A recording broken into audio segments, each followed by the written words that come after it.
What's up guys? So ayun, umorder ako sa Shopee ng rice cooker astronaut. Astron. O, diba? Palagi ako sa Astron umo-order kasi legit. Tapos yung super, ano ba yun? Yung burner, double burner ko sa Astron ko din in-order. Tapos sa Astron ako lagi umorder ng electric fan. Tumatagal naman siya mga depende na lang talaga sa atin kung paano natin pangangalagaan. Paano natin, siyempre dapat.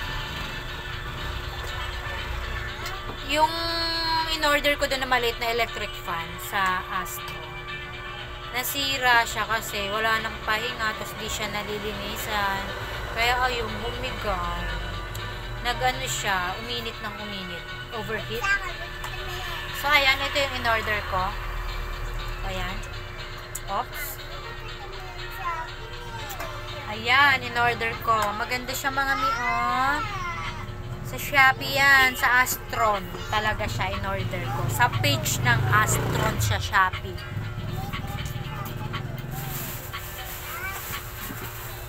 So, ayan.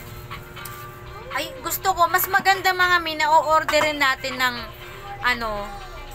ng mga lutuan is ganito. Hindi yung, ano ba tawag doon, non-stick ba?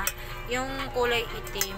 Kasi sumasama siya sa pagkain, kaya ayoko nun. Kaya mas maganda na ganito yung o-orderin natin mga.